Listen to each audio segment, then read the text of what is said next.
Hello student, आप सभी का स्वागत है हमारे यूट्यूब चैनल पर। और आज हम बात करने वाले हैं जो कि क्लास 9 का चैप्टर 1 है, और जो कि चैप्टर का नाम है आसपास के हमारे पदार्थ। जो कि कल हमने जो कि वीडियो में जो कि इसका पार्ट 1 करा था। ठीक है, अगर आप तक जो कि पार्ट 1 नहीं बना है, इसका नोट्स नहीं बनाया, तो आप अगली वीडियो में बना लें। ठीक है, चलिए, तो वो मैंने वीडियो अपलोड कर चुका है। तो चलिए आगे बढ़ते हैं।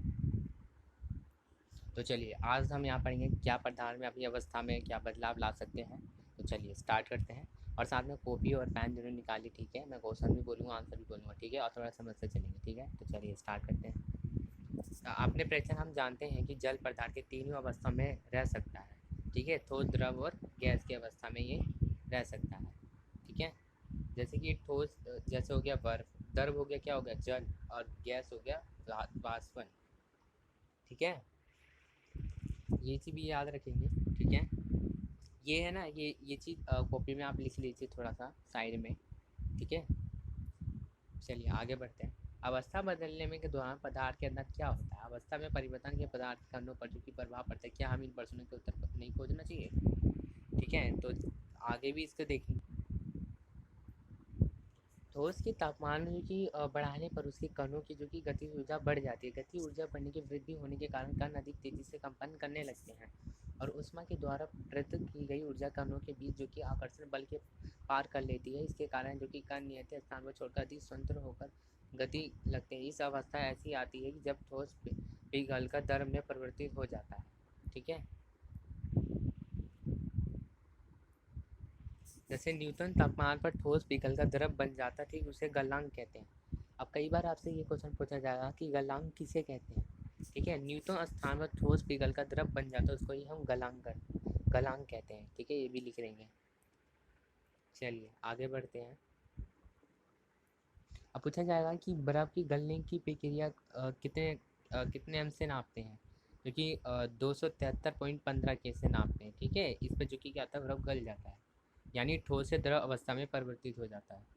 ठीक है, ठोस मतलब कोई जैसे हो गया बर्फ, तो बर्फ क्या ठोस है, फिर वो पानी बन जाएगा तो क्या होगा, द्रव होगा। मैंने आपको पहले ही बताया था कि ठोस वो द्रव जो होता है वो पानी होता है। ठीक है, आगे बढ़ते हैं, आगे भी देख लेते हैं।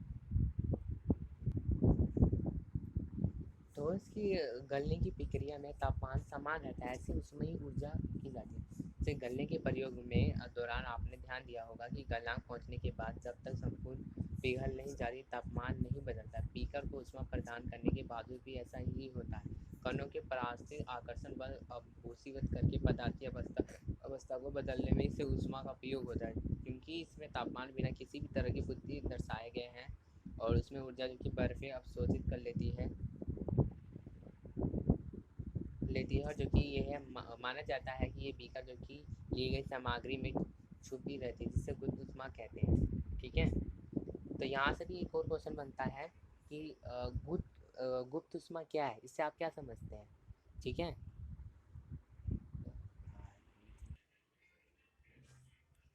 ठीक है, तो उससे पूछा जाएगा क्वेश्चन, क्वेश्चन में लिखिए कि गुप्त ऊष्मा क्या है। ठीक है, तो गुप्त ऊष्मा हम, जैसे कि मैं उदाहरण में पहले मैं बता देता हूँ।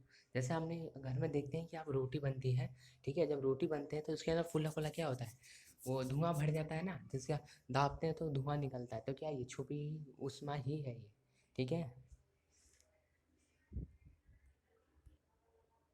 चलिए आगे बढ़ते हैं।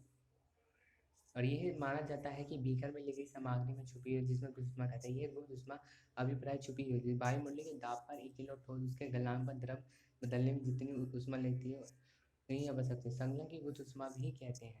ठीक है, अब कई बार आपसे एक और क्वेश्चन पूछाएगा कि संलग्न की गुप्त ऊष्मा किसे कहते हैं।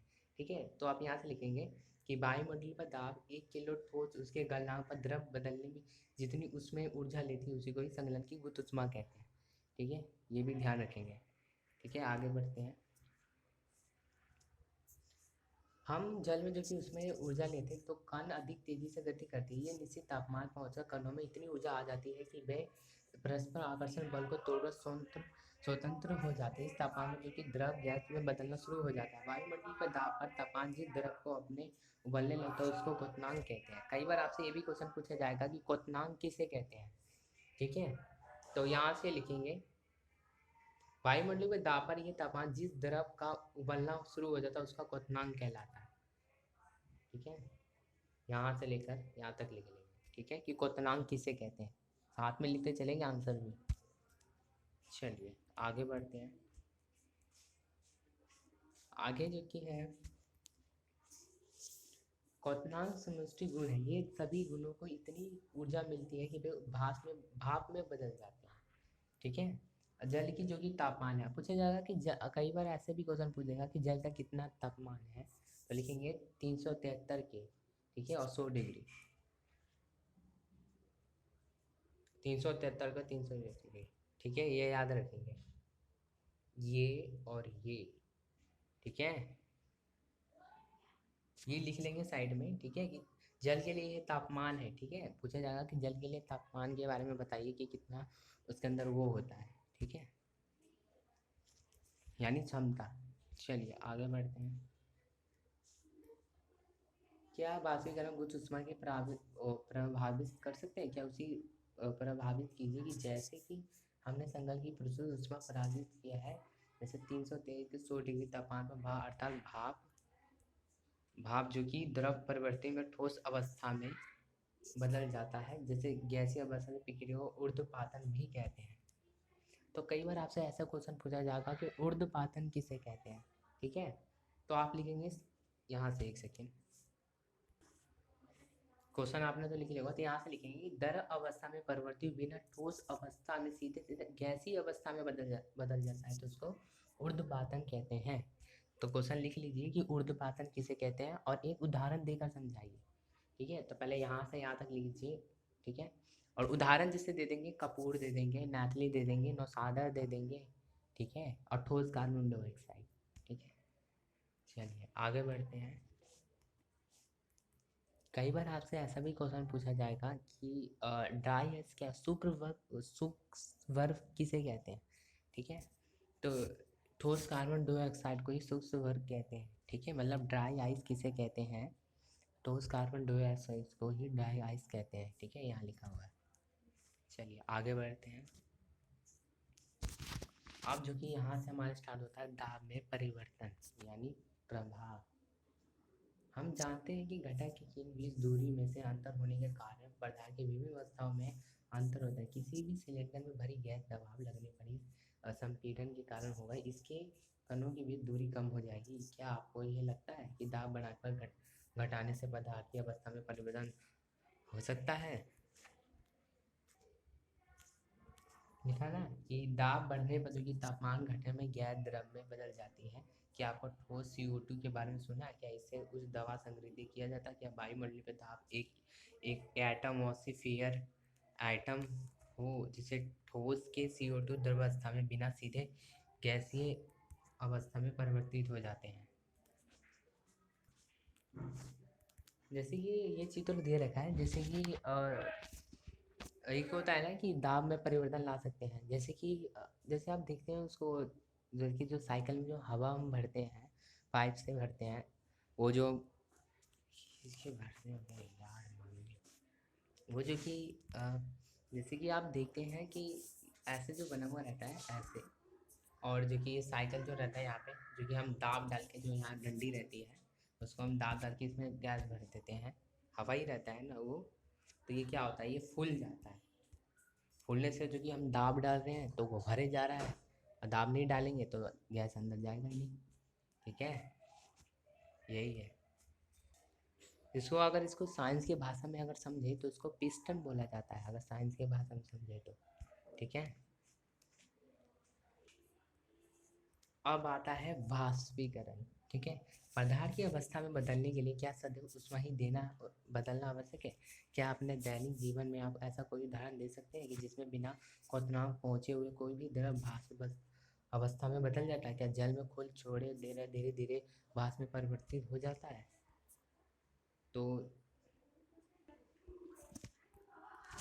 जैसे ये लिखा है कि तापमान में वृद्धि, तापमान बढ़ते हुए अधिक कणों में पर्याप्त प्रतिशत ऊर्जा मिलती है, जिससे वे प्रगति हो जाती है। आर्द्रता वायु में विद्यमान है, जल की मात्रा में आर्द्रता है। किसी भी निश्चित तापमान में आसपास में वायु में निश्चित मात्रा में जल वाष्प होता है। जल वायु में जल कणों की मात्रा पहले ही अधिक होती है, जिससे बाष्पीकरण घटक जाती है। कहीं देखते हैं कि हवा में जो कि पानी भी रहता है, कभी देखते हैं कि अचानक की बूंदें जो कि हमारे हाथों पे आ जाती है, क्या क्या पता सीट के जो गाड़ी पे रहते हैं उस पर भी बूंदें आ जाती है। ठीक है। वायु की गति में जो कि वृद्धि हम जानते हैं कि तेज कपड़े में जल्दी सूख जाता है। वायु के तेज होने से जलभाग वायु के साथ उड़ जाता है, लेकिन आसपास के जलभाग में मात्रा में घट जाती है। तो यहाँ से एक क्वेश्चन बनता है कि जब हम कपड़े जब पसारते हैं तो वो फैला के तो जल्दी क्यों सूख जाते हैं। ठीक है, तो ये क्वेश्चन लिख लीजिए। तो ये क्वेश्चन आप यहाँ, इसका आंसर जो कि आप यहाँ से लिखेंगे, क्योंकि ये जलभाग के कण वायु के साथ उड़ जाते हैं। ठीक है, यहाँ से यहाँ तक लिख लेंगे, यहाँ से यहाँ तक लिख लेंगे। ठीक है। अब आता है यहाँ से टॉपिक कि बाष्पीकरण के कारण शीतलता होती है। ठीक है। खुले में पर देखे हैं कि निरंतर बाष्पीकरण होता है। बाष्पीकरण के दौरान कम ही ऊर्जा पुनः प्राप्त करने के लिए द्रव अपना कण आसपास में ऊर्जा अवशोषित करता है। ये आसपास की ऊर्जा अवशोषित के कारण शीतलता हो जाती है। ठीक है। और अब जो कि एक आ रखा है, ये कोई पदार्थ है एसीटोन, यानी नाखून में पॉलिश हटाने से द्रव अपनी हथेली पर गिराते हैं तो क्या होता है। क्या आपकी इस हथेली पर उसके आसपास की ऊर्जा प्राप्त करते हैं, क्या वाष्पीकृत हो जाता है। ऐसी हथेली शीतलता महसूस होती है। तेज धूप गर्म के दिन बाद लोग अपनी छत पर खुले स्थान पर पानी चढ़ते हैं, क्योंकि जल वाष्पीकरण की गुप्त ऊष्मा गर्म तथा शीतल बन जाती है। क्या आपको वाष्पीकरण के कारण शीतलता होने के उदाहरण दे सकते हैं। तो कई बार आपसे ऐसा क्वेश्चन पूछा जाएगा कि एसीटोन जो है पदार्थ है, उसको हथेली पे रखते ही क्यों वाष्पित हो जाता है। ठीक है, ऐसा क्वेश्चन लिखिए। और इसका आंसर जो कि आप यहाँ से लिखेंगे,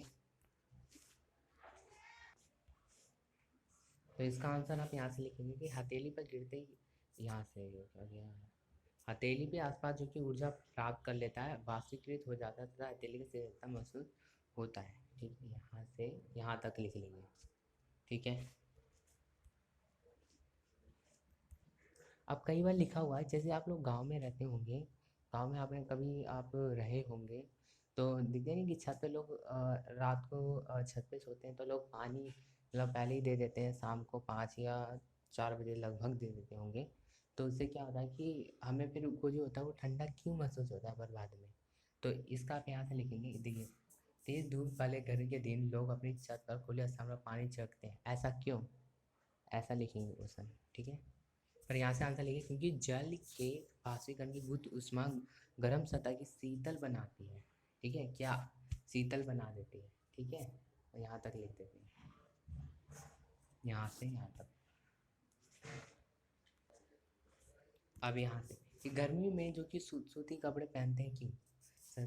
शारीरिक जो कि प्रक्रिया के कारण गर्मियों में जो कि सबसे ज़्यादा पसीना आता है, जिससे हम शीतलता मिलता है, जैसे कि क्योंकि पसीना छोड़ने में वो गंजी ही काम आता है।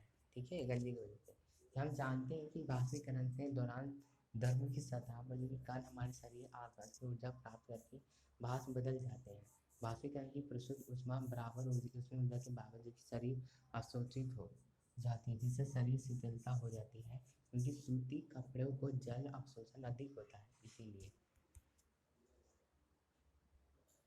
तो लिखेंगे कि घर में जो हम सूती कपड़े पहनते हैं तो हमें जल अवशोषित होती है। ठीक है। इसका क्वेश्चन यहाँ से यहाँ तक लिख लिए कि गर्मियों में हम सूती कपड़े क्यों पहनना चाहिए। ठीक है, और इसका आंसर मैं बता देता हूँ, ये रहा, आप यहाँ से लिखेंगे चूंकि से यहाँ तक। ठीक है, चलिए आगे बढ़ते हैं। और ये रहा, बर्फीले जल में भरे गिलास की बाहरी सतह पर जल की बूंदें की नजर आती है। कई बार देखते हैं कि ये गिलास है, इसके अंदर हमने मान लो ये अपने ये मान लीजिए ये गिलास है, गिलास के अंदर मैंने क्या डाला, गिलास के अंदर चूंकि मैंने ठंडा पानी डाला, ठंडा पानी देखते हैं कि अंदर भी बार बार थोड़ा ठंडा हो जाता है गिलास, तो ऐसा क्यों होता है। ठीक है, तो क्वेश्चन यहाँ से यहाँ लिख लीजिए, ये पहला ये क्वेश्चन है। ठीक है, और इसका आंसर जो कि आप यहाँ से लिखेंगे, एक सेकेंड, और इसका आंसर जो कि आप यहाँ से लिखेंगे वायु से, कि वायु में उपस्थित जल भाप की ऊर्जा। ठीक है, और ऊर्जा पानी के संपर्क में आकर कम हो जाती है और यह द्रव अवस्था में बदल जाता है, जो हमें जल की बूंदें नज़र आती है। ठीक है, एक बार और कर देता हूँ, यहाँ से लिख लेंगे, वायु से लेकर पूरा यहाँ तक लिख लेंगे। ठीक है, और क्वेश्चन ये रहा आपका यहाँ पे। ठीक है, तो हमारा जो कि चैप्टर ख़त्म होता है। तो आई होप गाइस कि आपको ये समझ में आ गया हो चैप्टर, और इम्पोर्टेंट क्वेश्चन भी आपके आप लिख रहे होंगे जो जो मैं बता रहा हूँ, ठीक है। और जो भी और भी इससे कोई चैप्टर 1 से रिलेटेड होगा तो वो भी मैं भेज दूँगा, ठीक है। तो प्लीज़ और इस चैनल को पहले सब्सक्राइब ज़रूर करें, ठीक है, कि ये नोटिफिकेशन आप तक पहुँच जाए, ठीक है। तो अगर कुछ समझ में नहीं आया तो आप कमेंट करके पूछ सकते हैं, ठीक है। तो चलते हैं, बाय बाय, टेक केयर।